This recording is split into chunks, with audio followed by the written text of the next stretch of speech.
కర్ణాటకలో సిద్ధరామయ్య, తెలంగాణలో రేవంత్ రెడ్డి ఆసక్తికర వ్యాఖ్యలు చేశారు. కర్ణాటకలో సీఎం పదవిపై సిద్ధరామయ్య ఆసక్తికర వ్యాఖ్యలు చేశారు. రాష్ట్రంలో కాంగ్రెస్ పార్టీ మళ్లీ అధికారంలోకి రావడం ఖాయమని, మరో 5 ఏళ్ల పాటు తానే సీఎం పదవిలో కొనసాగుతానని కర్ణాటక సీఎం సిద్ధరామయ్య ధీమా వ్యక్తం చేశారు. మేం ఎక్కడికి పోం, మేం మళ్లీ గెలుస్తామని ధీమా వ్యక్తం చేశారు. మళ్లీ కాంగ్రెస్ అధికారంలోకి వస్తుందన్న సిద్ధ తదుపరి ముఖ్యమంత్రిగా తానే ఉంటానని ఆయన స్పష్టం చేశారు.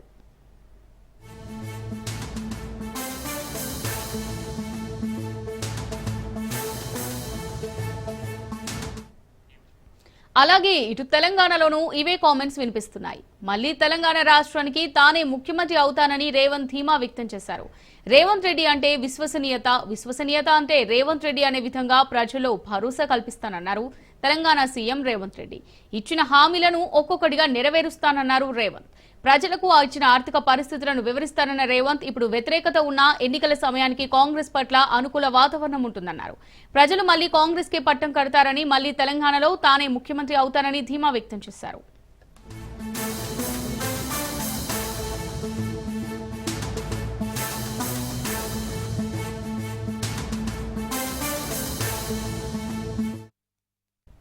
కర్ణాటకలో సిద్ధరామయ్య, తెలంగాణలో రేవంత్ రెడ్డి ఆసక్తికర వ్యాఖ్యలు చేశారు.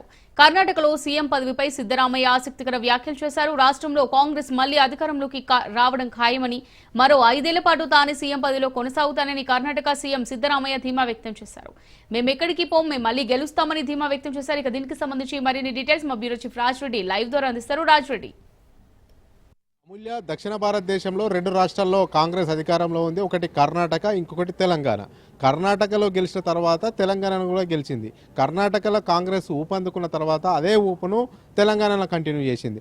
ఆ రకంగా తెలంగాణలో అధికారంలోకి వచ్చిన తర్వాత ముఖ్యమంత్రిగా రేవంత్ రెడ్డి అయ్యారు. కర్ణాటకలో అధికారంలోకి వచ్చిన తర్వాత కాంగ్రెస్ సీనియర్ నేత సిద్ధరామయ్య ముఖ్యమంత్రి అయ్యారు.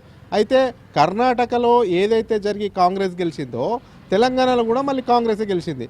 కర్ణాటక ఊపు తెలంగాణకు కూడా వచ్చిందని చెప్పుకోవచ్చు 2023 ఎలక్షన్స్లో. అయితే ఇక్కడ ఆసక్తికరమైన విషయం ఏంటంటే కర్ణాటకలో ముఖ్యమంత్రి అయినటువంటి సిద్ధరామయ్యకు అక్కడ పోటీ ఉండే డీకే శివకుమార్తో. అక్కడ ఇప్పుడు ప్రస్తుతం డీకే శివకుమార్ డిప్యూటీ సీఎంగా పనిచేస్తున్నారు. అయితే హైకమాండ్ ఏమో 2.5 సంవత్సరాలు సిద్ధరామయ్యకు, 2.5 సంవత్సరాలేమో డీకే శివకుమార్కు హైకమాండ్ ఆ రకంగా ఇద్దరు ముఖ్యమంత్రులు ఉండాలి.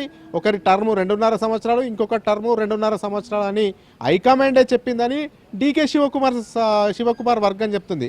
డీకే శివకుమార్ ఎందుకు పట్టుబడుతున్నారంటే కర్ణాటక పీసీసీ ప్రెసిడెంట్గా ఉన్నాడు. ఎన్నికల ముందు అన్నీ తానై ముందుండి నడిపించాడు. కర్ణాటకలో కాంగ్రెస్ గెలిపించడంలో కీలక పాత్ర పోషించారు.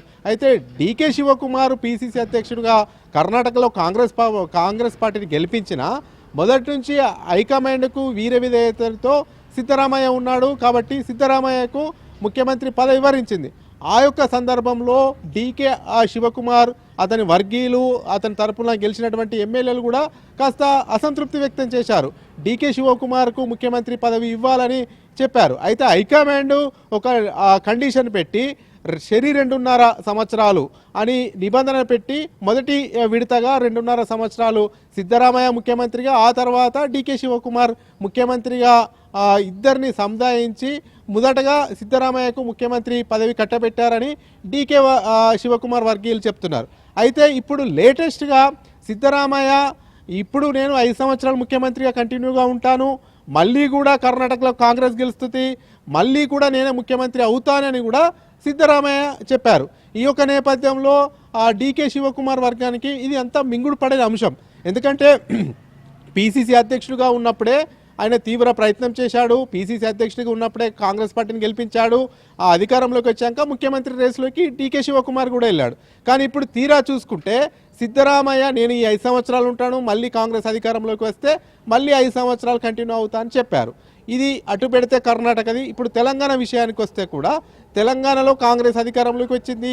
సీనియర్ నేతలను కాదని రేవంత్ రెడ్డికి ముఖ్యమంత్రి పదవి ఇచ్చారు. రేవంత్ రెడ్డి ఇప్పటికే దాదాపు 14 నెలలు క్రాస్ అయిపోయింది ముఖ్యమంత్రి పదవి చేయబట్టి. అయితే రేవంత్ రెడ్డి కూడా ఒక భరోసాను వ్యక్తం చేస్తున్నాడు. మేము ఇచ్చినటువంటి హామీలు ఏవైతే ఉన్నాయో ఒక్కొక్కటిగా నెరవేరుస్తాను, ఆర్థికంగా రాష్ట్రము కాస్త కుదేలైంది, ఆర్థిక సంక్షోభం ఉంది. అయితే అది గత ప్రభుత్వం చేసినటువంటి ఆర్థిక పరిస్థితుల నేపథ్యంలో ఈ రాష్ట్రంలో ఈ యొక్క సిచ్యువేషన్ ఉంది. ఆర్థిక పరిస్థితులు బాగా లేకున్నా కానీ రాష్ట్ర ప్రజలకు ఒక్కొక్కటి వివరిస్తూ మేము ఒక్కొక్క హామీని నెరవేర్చుకుంటూ పోతున్నాము. రేవంత్ రెడ్డి అంటే విశ్వసనీయత అంటే రేవంత్ రెడ్డి అనేది కూడా ఒక ప్రజల్లో చెరగని ముద్ర వేస్తాను. అందులో భాగంగానే 2 లక్షల రూపాయల రుణమాఫీ చేస్తానని దాదాపు 25 లక్షల రైతులకు రుణమాఫీ చేశాను. దాదాపు ఈ 25 లక్షలు ఇంటి ఒక్కొక్క ఫ్యామిలీలో నలుగురున్నా కానీ 1 కోటి మంది వాళ్ళే అవుతారు. ఈ 1 కోటి మంది ఓట్లు వేసినా కానీ మరోసారి అధికారంలోకి రావడం పెద్ద కష్టమేమి కాదు. ఇప్పుడు కాస్త వ్యతిరేకత ఉండవచ్చు, కానీ ఎన్నికల సమయానికి వచ్చే వరకు ఈ అంత వ్యతిరేకత అంతా అనుకూలంగా మారుతుంది. అయితే రేవంత్ రెడ్డి అనే నేను ఏ రకంగా ప్రజలకు మేలు చేస్తాను, ఏ రకంగా సంక్షేమ పథకాలు అందిస్తాను, ఏ రకంగా ఆర్థిక పరిస్థితి ఉందనేది కూడా రాష్ట్ర ప్రజలకు ఒక్కొక్కటిగా వివరిస్తాను. అదంతా కూడా ప్రజల్లోకి వెళ్తుంది. రేవంత్ రెడ్డి ఒక హామీ ఇస్తే ఆ హామీకి కట్టుబడి ఉంటాడు, ఆ మాటకు కట్టుబడి ఉంటాడు. అందులో భాగంగానే రుణమాఫీ చేశారు, అందులో భాగంగానే 500 రూపాయలకు సిలిండర్ అందిస్తున్నాము, అందులో భాగంగానే 200 యూనిట్ల లోపు విద్యుత్ అందిస్తున్నాము, అందులో భాగంగానే ఉచిత ప్రయాణం ఇస్తున్నాము. ఇలా అన్నీ చేసుకుంటూ పోతున్నాము. రానున్న రోజుల్లో ఇందిరమ్మ ఇండ్లు కూడా కడతాము.